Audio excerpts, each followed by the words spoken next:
ایک طرف ہم دیکھ رہے ہیں کہ جو 27ویں آئینی ترمیم ہے اس میں حمایت حاصل کرنے کے بعد آج 27 ممبران کی حمایت مل گئی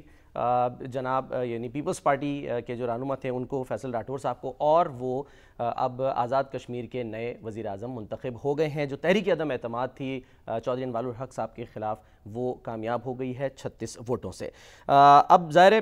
یہ معاملہ جو ہے یہ سلسلہ بھی چل رہا ہے، لیکن ساتھ ساتھ ایک اور جو انٹرنیشنل فورم سے خبر آئی بڑی، وہ تھی شیخ حسینہ واجد صاحبہ کی، اور ان کے خلاف جو ہے وہ مقدمہ چل رہا تھا انٹرنیشنل کرائمز ٹرائیبیونل میں۔ انسانیت کے خلاف جرائم کی وہ مرتکب پائی گئی ہیں اور انہیں سزائے موت سنا دی گئی ہے۔ یہ کیا ماجرا ہے؟ ایک زمانہ جب امید کی کرن ان کو کہا جاتا تھا، ظاہر ماضی میں مجیب الرحمن جو تھے، شیخ مجیب الرحمن ان کی صاحبزادی، اور یہ بھی کہا جاتا تھا کہ جی انسانیت کی علم بردار ہے، نہ جانے کیا کیا، اور نوجوانوں کی نمائندہ سمجھا جاتا تھا ان کو۔ وجہ کیا بنی کہ طویل ترین اقتدار جو ہے اس کا خاتمہ ہوا؟ یعنی دنیا کی اگر ہم بات کریں تو 20 سال کسی اگر خاتون نے حکومت کی ہے دنیا میں تو وہ یہ تھی، یعنی اقتدار ان کو ملا، بیچ میں گیپ ضرور آیا لیکن مجموعی طور پر۔ تو یہ کیا وجہ بنی؟ ظاہر ہے اس پہ ہم شامی صاحب سے جو ہے وہ ہسٹری جو ہے اس پر بھی بات کریں گے۔ شامی صاحب، ویسے تو سر آج پیر کا دن، تو میں نے سوچا تھا کہ پیری مریدی کی بات کر لیں، لیکن وہ کیونکہ ویکینڈ پہ ذرا ہوتی رہی ہے، آپ بھی اس پہ اظہار خیال کر رہے تھے، اس پہ اکانومسٹ کی جو رپورٹ ہے، ہاں جی، جس میں عمران خان صاحب اور ان کی اہلیہ محترمہ جو ہیں بشرا بی بی کے روحانی معاملات یا جادو ٹونے کے معاملات ان پر مبینہ طور کی پہ، گئی۔ ہاں جو ایگزیکٹلی، ہاں، اس میں کوئی نئی بات تو نہیں ہے، لیکن اس کو ایک رپورٹ کے طور پر مرتب کر کے شائع کیا گیا ہے،